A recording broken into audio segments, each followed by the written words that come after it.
but I'm recording. Okay, I'm recording as well. Is it recording? Yes, it is.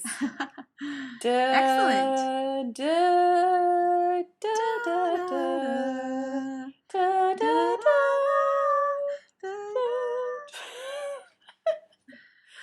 Hey guys! Welcome to Wingin' It. We The let West you Wing guys down Podcast. last time by not singing the intro, which I know that everybody loves. How did everybody sleep that night without it? I don't even know. What I did you don't talk to know. your therapist about? That We was a don't want big to fail know. on our part. Oh, sorry. Well, we're Yeah, back. It's we're episode back. 16, and it's 20 hours in LA. Not 20 hours in Yeah. America, which is what I always say. That's a different episode. This Yeah. is 20 hours in LA, and we're Yeah. happy to be here with you. All Yeah, of we you. are. I think that we should jump right in with the TikTok here. This is another episode where, like our previous Celestial Navigation, there's not really, I don't want to say there's not a lot going on, but it's not one of those episodes where there's like 15 different storylines happening. We have just a few main storylines. The big one being that, obviously, that we're going to LA. Haha, imagine that, 20 hours in LA. The whole team, except for Leo, is flying to LA And Margaret. Oh yeah, and Margaret. They're flying to LA for a few different reasons, but the big one being a fundraiser at a big Hollywood producer's house. And they're also meeting with some people while they're there. And in addition to that, Leo back home is sort of heading up this ethanol tax credit thing that they're trying to get passed. And there's going to be a tie, so he's trying to figure that out. And that's really it. Back in LA, we also get to see Joey Lucas again. Yay, Joey Lucas. And there are other smaller storylines happening throughout, but that's the big one. So Andrea, do you think that you prefer these episodes where there's not as much going on, or do you tend to prefer the ones where it's like you can hardly even keep up with all the things happening? You know, it's hard to say abstractly, but I think my Yeah. initial reaction is that I kind of do like when there's less going on because it appears to be more ensemble based. I feel like I get to see more of everybody, but maybe that's not true. It seems like that to me. I don't know. Yeah. What's your take on it? I agree. I think I probably like them equally, just in different ways, because I think when there's not as much going on, if the characters sort of feel fuller to me, like we get to have more interesting moments with the characters. But when there's a lot going on, obviously that's just a whole, like when you have episodes like the state dinner where there's hurricanes and boats sinking and hostage situations, like those are still exciting, great episodes too. So I think it's cool. Both can be done very, very well. But I was sort of surprised to find, because this one and the last one didn't have that many storylines, and I was surprised to find how much I liked each of them. But even though I don't remember them like standing out like an episode like the state dinner does. Yes, So indeed. I like them both. So that wasn't that much of a debate. I like them all. This one's not my favorite episode, I'll be honest. It's not one that I feel like I'm gonna go back and rewatch. It's not one of my favorites, but it's not as good as even the last one. But that's totally a matter of opinion. Some people might love this one. There are things about this one really that I love. David Hasselhoff, is he the thing that you love about this episode? David Hasselhoff. You caught me. I mean, like, how can any other episode compare, really? And Jay Leno, because yeah, we have a lot of special guest stars on this one.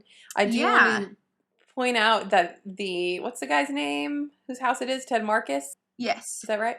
So that guy, he played Phoebe's dad on Friends. He does. I've been trying to place him the whole episode, and he does play Phoebe's dad. That's really funny. So he has sort of an issue. There is a guy named Cameron on some committee in Congress that has put forth a bill to ban gays in the military. And obviously, to everybody else, it's never going to pass. It's not even going to get out of committee. Like, it's not even an issue. It's just this guy being stupid and annoying. But Ted Marcus, holding the fundraiser, feels like he can't support the president at this time if the president doesn't publicly speak out against it. So he's like calling off the fundraiser, and he's got like Josh on a leash. So that's kind of an interesting storyline. It was interesting to me that Josh, well, maybe it wasn't that interesting. I was going to say it's interesting that Josh couldn't like talk his way out of that. Like you'd think Josh would be the kind of person who could like maneuver it, but at the same time, Josh is pretty hot-headed and can get hostile. So he wouldn't be as calm and like he'd be like, "You're being stupid. Like this is stupid." He was being too cavalier, and then the guy goes ahead and says, "Okay, the party's off." You know, and they were the fundraiser. Cavalier. Yeah, it kind of came back to bite him. Toby probably would have chosen his words a little more carefully, or Sam. Although all of them are, I mean, I don't feel like you can work in politics and not be passionate. You know, all of them are very passionate and can get very heated when provoked. And so this guy was holding the party hostage in order to accomplish his goal. But that's, that's politics, baby. Yeah. They got money on the line and things to do. It does lead to, speaking of being hot-headed, it leads to the president sort of losing his cool. I mean, the president, what ends up happening is that to get him to still be doing the fundraiser, they promise him 10 minutes alone with the president. And in the 10 minutes alone, the president he goes off. He's very frustrated about this. I think he's frustrated about a lot of things, and it just boils over in this point, but he starts yelling at the guy, and it's like, if I say something about this bill, it like gives a voice to the bill. It like makes it seem like it's big enough to debate, and it's not. That like he shouldn't even give attention to it because it's not worthy of his attention. Yeah, but also like just Bartlett knows how to accomplish, like he knows what the guy wants and he agrees with it, and he's saying, I get it, like, but I know how to play this game. I live in the world of professional politics and you live in the world of adolescent tantrums, so Bartlett's frustrated because this guy, not because of what he's asking at all, but because he's not trusting Bartlett to be able to make it happen in the way that it has to happen in reality. Exactly. Bartlett's sort of like, if you like me and you trust me, then you have to trust that like I know how to handle it and that we're on the same page. We're going to work for the same result, but like you have to trust that I know what I'm doing, sort of thing. Yeah, he's a little frustrated, Bartlett. We do have some special co-stars or guest stars. Again, Joey Lucas shows up, and there's a little bit of a tizzy for Josh hearing that Joey Lucas has called for him upon arrival, which this is the first time that I think, because even in the last episode, the first one that we see her in, I don't think we see any indication that Josh is interested at all. I didn't think. I think like sort of towards at the very end when he comes and meets her at the bar and says like, we think you should run, like he says something about like they think she's an interesting candidate. But I still didn't take that personally. No, I didn't either. But he sort of has like a look on his face, and maybe it's only in hindsight, in retrospect, that you can sort of see like a look on his face, like a twinkle in his eye. But I sort of felt something then. But then again, I already knew this was on a rewatch, so I already knew what was going to happen. So maybe so. But yeah, he does get he gets a little flustered about Joey Lucas having called, and Donna also gets a little bit flustered, but kind of keeps that. She redirects it, right? Yeah. So Donna's giving him all of his messages, and she gets a little. What? I think she gets a little. Snippy. You thought she got a little like jealous, kind of? Yes, I think she got a little bit snippy because she just tried to like hurry along the whole thing. She's like, you have a crush on her and you should call her. Like, just, she didn't really want to like. I thought it was odd. Like, because she was very insistent. If she had just said Joey Lucas called and then left it alone, Josh probably wouldn't have even done anything. I mean, she does the whole gather ye rosebuds. And I thought, I think it's strange. I mean, she's just trying to divert the attention. It's the same thing as, whatever. Maybe spoiler. Maybe put on your earmuffs if you haven't seen much further. But at some point, Joey Lucas gives Josh a little spiel about, like, if you were to poll 100 Donnas, like 99 of them would say, that you should date this other girl or you should do this other thing. But, like, that's not an accurate reflection of how they feel. She's talking about how polling data isn't always right. And so maybe this is an example of that. Like, she's just saying, go get him, but she's very adamant about it. Like, yeah, she I doesn't don't really know. want this to happen, though. I think, honestly, she wants to see how he feels and if he'll really do it. I think that's what she wants to find out. But, so Maybe that's an so, interesting but thing. I don't know. I didn't think there was much indication of like her being bummed about it. But you know, we'll just, hey, different strokes, different folks. I just didn't think it was genuine at all from the beginning from her. Interesting. Nope. Well, listeners, you'll have to tell us how you feel. I think like knowing that Donna like loves him, we know that, but like I don't think in this scene there were any like dead giveaways of like there weren't any shots of her like looking sad or like being No. like whatever. So I think it's I don't know. I don't I just know. think that in a very typical girl behavior sort of way, it's the redirect, it's the teasing, it's the this and that. I totally see straight through it, but that's just my opinion. I loved the whole like gather ye rosebuds while ye may. I feel like that's a good life lesson, you know? Yeah. Yeah, I agree. You get those rosebuds, Sally. Yeah. You know? If they're there, you gather them. Working on it. We all are. But speaking of relationships, here's kind of a shocker for not a shocker, but Charlie and Zoe are boyfriend girlfriend. Official? They're like Facebook official. That happened fast. Yeah. I mean, because he straight up says like, "You've been telling me how to be a more attentive boyfriend," which that was a very cute scene because he's like, you know, he's saying it's hard to tell. Because she's like, it's okay that you're not going to be as attentive. And he's like, okay, but you understand that it's hard to tell why it's okay sometimes and not other times. And she's like, yeah, isn't that fun for you? I know. So they're cute. very cute together. Yeah, so that happened pretty, we went from like, hey, can I take her out on a date to like, we're boyfriend, girlfriend. So I kind of like, Sorkin's kind of unconventional with like romantic plotline, like timelines. Because like Charlie and Zoe take a few episodes. And other people take a lot longer. Yeah, if at all. So, yeah. So what else happens? But it's good that they did that. On the Zoe line, we meet Zoe's new Secret Service agent. Gina.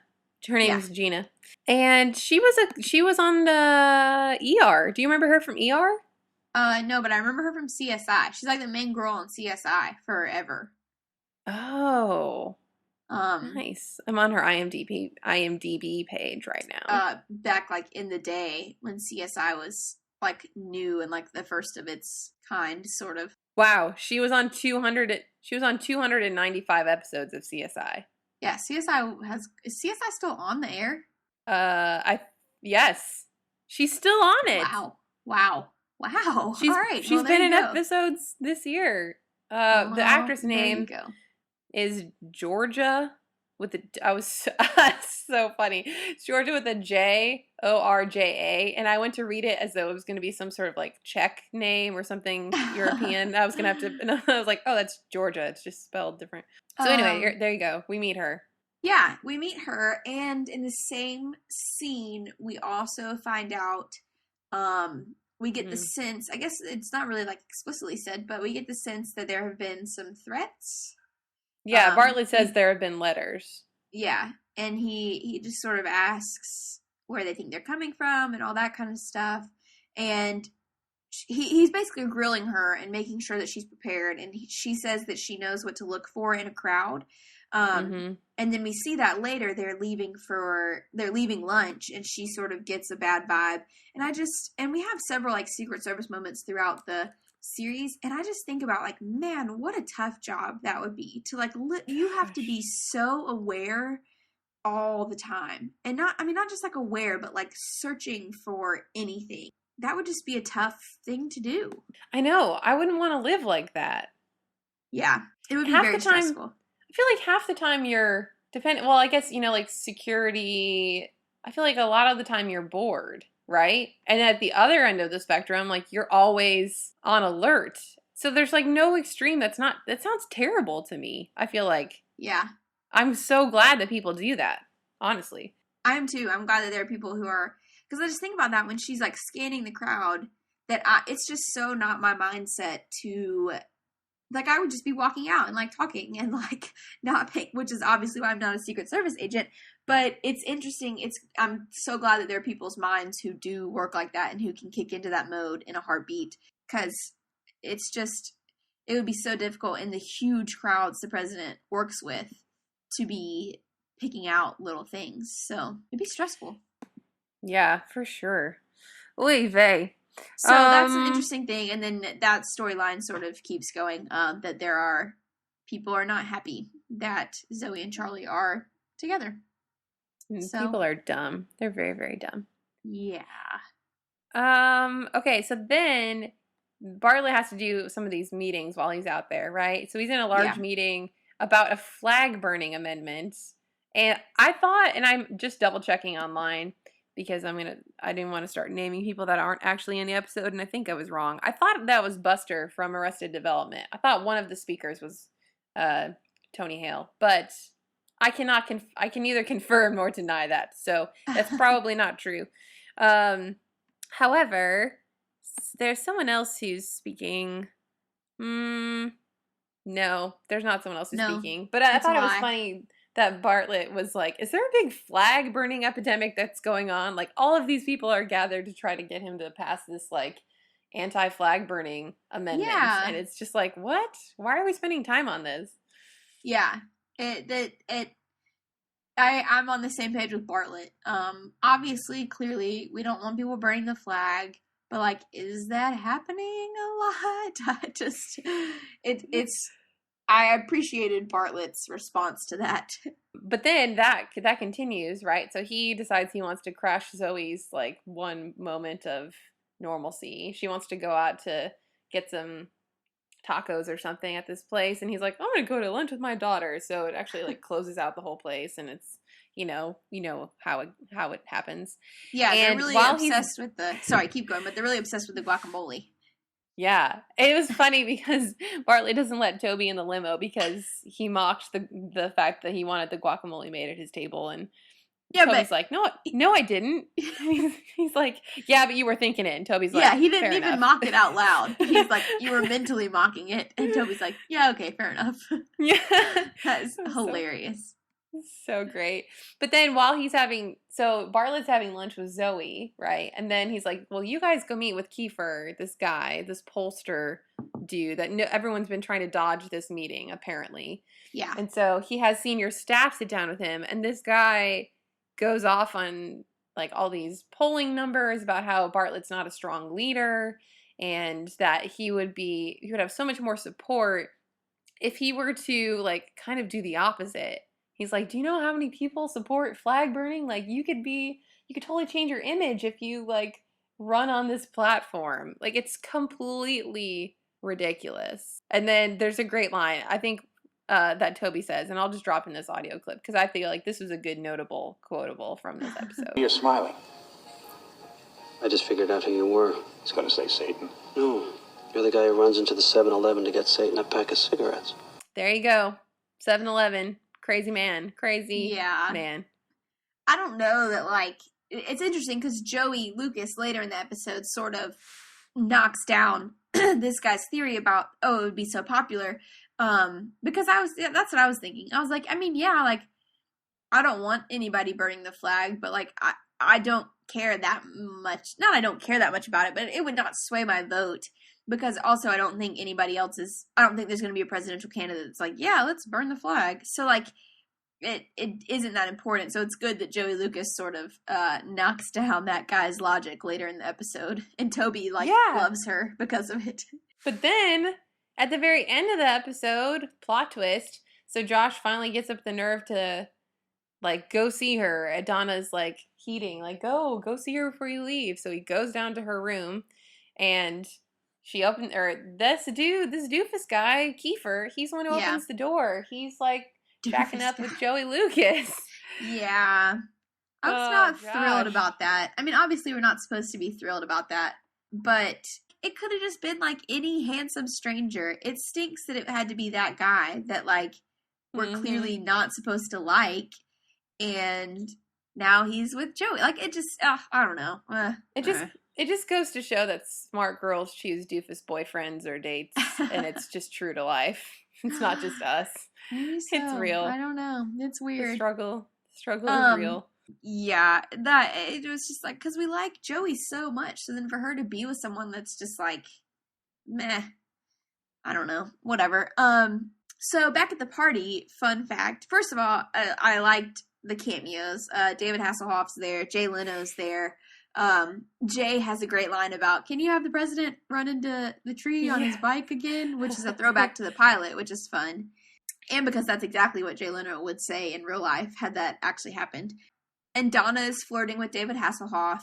Which is really funny. And Josh, like, drags her away from him. But then, and at the end of that, she says, there's Matt Perry. And that's funny because Matthew Perry has a guest star later on in the series for a few episodes. Spoiler alert, that doesn't matter because I love it. It's like 2 or 3 episodes anyway. But so that's funny that they wrote that in there. There's Matt Perry. Oh, I love that. It was so good. Yeah, it's fun watching Donna be excited about everybody, because she was like a super fan. She was like a super fan of Hasselhoff, like naming all of his stuff. Like, it was so cute. Oh gosh, so great. Yeah.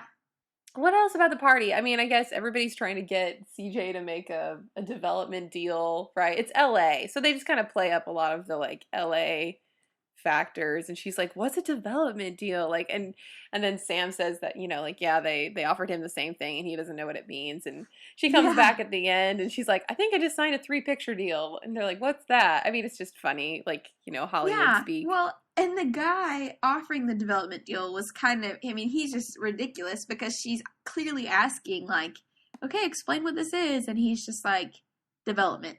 It's development. Like, he just literally just says development over and over. That was a funny little storyline. Not even a storyline. A few lines. I love it because CJ uses Sam as like an escape a lot of times when she gets trapped in these conversations. So she does it twice. She's like, pretend to be talking to me. The second time he's like, okay, let's use code names. Like, Sam's just... he's a winner. I feel like I've liked Sam in the last 2 episodes as comedic relief. As much as I like his dramatic work as well, I also really like it when he's playful. It is interesting how sort of naive really isn't the word, because he's very smart, but he's very, I guess, laid back. He's just, like, in his comedic relief, he sort of is a very, like, light character. You know what I mean? Yeah. Like, he's just, he seems to be sort of, not spacey, but, like, he's not really worried about a lot, even though there's a lot going on. He's just very lighthearted, I guess. Yeah. Which is kind of interesting. Yeah, but I like when CJ is like, pretend to be talking to me. It just shows their, like, friendship. Like, that's what you do with your guy buds, you know? That's what they're there for.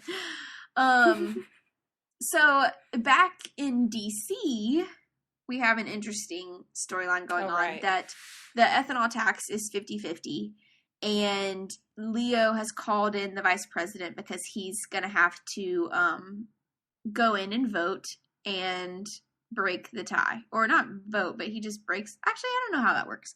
The vice president's somehow going to break the tie. Here's how much I know about politics. Yeah, they're at a stalemate. They need someone to break the tie, and we're going to have him go back to Texas and vote yes for this bill, which he had voted against for years. Right. Yeah, they want him to compromise, and I was really, I thought this was a good storyline for Hoynes. I know you don't like a lot of the Hoynes stuff, but for how much we have not liked him, it sort of made you not like him, but like... or maybe it's just me, but like I was on he was in the right side. Yeah, he was in the right on this one. He's been like voting against this for 8 years, and he's come out against it even when it's hurt him, and like he can't flip flop on that now, and which is crazy because in the end, Bartlett's like, you know what? Yeah, we're wrong about this. Let's just let it lose or whatever. And it's like, why? Like, what were we? I'm just confused about how quickly we flip-flopped on that. But I don't know. I thought it was a good storyline for Hoynes, finally, for him to have some sort of redeemable quality, that at least he like has stuck to his guns on this one. Because then in the end, Bartlett's talking to him on the phone and he says like, I really respected that you did that in Iowa. I think it was Iowa, that you came out against it, even though it was going to hurt you in the primaries or in the election. And so we earn like a grain of respect for Hoynes in this episode, I feel like. Yeah, I would agree with that. He didn't bother me. I think it's the whole tension between Hoynes and the administration just adds stress to my life that I don't like. Yeah. It's not like a plot that's stressful that will be resolved at the end of the episode. It's this like ongoing stressful relationship that I kind of just want to be over. Right. Speaking of relationships, there's a lot going on. There's just a small moment with CJ and Toby at the party where she's being like, Toby, you haven't commented on my dress, and he like doesn't look directly at her, and there's definitely undertones of history. It's just played that way, and and then someone says something nice about her, and then he says, throw in a box of chocolates and a pair of nylons, and you'll get a lot more than that. Like, it's just there's a lot of tension between them, and just something notable. It is noticeable. I mean, because it's also easy to like sweep those little moments under the rug, but like she wouldn't have had that conversation with Sam or Josh. Right. It's very specific to it's not just like friendly banter. There's like a morsel of something going on. I think it's interesting to rewatch, like looking for those little moments. Because you don't think of like CJ and Toby as being a main relationship they're not a main, nothing ever happens. It's all of these little comments and glances throughout the series. But it's interesting to keep an eye peeled for them. Faux show. It's like, where's Waldo? Like, there's one. There's one right there. But yeah, that was definitely one of those moments. I don't know. Yeah. I would like to like have a little bit more of a, I don't know, would we like to have more of a backstory to CJ and Toby? Would like having an explanation mess it up or make it too real? No. Do we prefer them just sort of being in the abstract, implied that something might have happened? I always think that romance happens in the uncertainty, right? And like interesting things happen when things are uncertain. It's when things are opaque that it's not that interesting, which is why when people get together in shows, a lot of times it gets like, that's when the show goes downhill, because people watch it for the tension, especially if it's unspoken, right? Because they want to feel like they're not the only crazy people that are catching on. So I don't really want to know. It's kind of, again, this is my example, like Lost. Everybody wanted to have like an answer at the end of Lost, which, spoiler alert, if you are planning on watching this phenomenal show, in my opinion, and you haven't yet, then I'm just going to spoil it for you, that a lot of people felt like there was not resolution. And I loved the ending because I never thought it was about the answers anyway. It's about the journey, people. I'm just saying. We don't really want answers. We want the tension. We want the mystery more than we want answers. That's true to an extent. I didn't watch Lost, but like I would be very disappointed without resolution at the end of the finale, because that's why I watch things like, I mean, it's like we said in the pilot of this episode, I like for things to end with some certainty, because and in real life you don't get that certainty. So I love binge watching shows that already have a finale and that I know end it. Like, I haven't started like Dexter because of how vocally upset everyone was about the finale. There's no point in starting it if I'm going to hate how it ends. And I feel sort of the same way about Lost, that I very much need like a beginning, middle, and end. I'm okay with like some vagueness, and I'm okay with like leaving it up to the viewer a little, but like I want resolution. And so I wonder, now we're so far away from the West Wing, but I don't know. I wonder. Yeah, we can't talk about the finale yet. No. But the vagueness of CJ and Toby, I think you're right. Like that's, if we had some sort of history, or if we had some sort of actual something happen, then like we might not like one of them or the other in a certain way. Like if one of them like really messed it up or really hurt the other one, then that would change how we feel about that character, because we love both of them, you know? Mm-hmm. So if CJ had broken Toby's heart or vice versa, then it would change the dynamic. So it's almost better to just have this. It is better to just have this. There are few fleeting moments, randomly throughout the series. Mm-hmm. True. So true. I don't think I have anything else to say about this episode. It's not one of my favorites. There are some good moments. What else do you have? That's really it. I agree. I mean, it was good. There are funny moments, you know, Toby and the guacamole, CJ and the development. Like there are some funny things, but it's not like a heavy hitter. It's not anything crazy. I mean, we get the Gather You Rosebuds, which people really, I feel like fans sort of latch onto. It's it's from other things as well, but like in the West Wing fandom, you say Gather You Rosebuds, people know what you're talking about. So we get that from it, which is kind of big, but I did get a new vocab. Not a lot. I got a new vocab word in one of the first lines, not one of the first lines, in the first scene. Bartlett asks Leo if he's being brusque with him. Did you catch that in your he's being captions? What with him? Brusque. BRUSK, possibly with an E. Yeah, I've never heard that. Yeah. Do you use that often in conversation? Because I don't. But I might now because I learned something. Vocab. I don't use it a lot, but I would recognize it in speech. Can you use that in a sentence, please? Are you being brusque with me? Isn't that what he said? I mean, it's just like short and like, abrupt, I guess, or like not really blunt, but like you're being short or you're being snippy. Direct, yeah. Mm-hmm. Yeah. Yeah, I just think I'd never heard that before. Oh, the West Wing teaches us something new every day. Every episode, it always happens. What will we learn in the next episode? You never know. You just never know. I don't know. It's called the White House Pro-Am, and I have no recollection of what happens in it. So it's anybody's guess. It's anybody's game. I'm sure some people know. Do you have an MVP? Oh dear. No, I did not. I'm not going to say David Hasselhoff. Golly, you can do it. I think I say Josh for gathering his rosebuds. I kind of say Donna. Okay. Fair enough. She had, more of a storyline in this, more involvement in this episode than normal, and she was the one who kind of got the action going. Yeah. I'm going to say Donna. All right. Josh and Donna. Fair enough. All right. Well, that's it for 20 Hours in LA.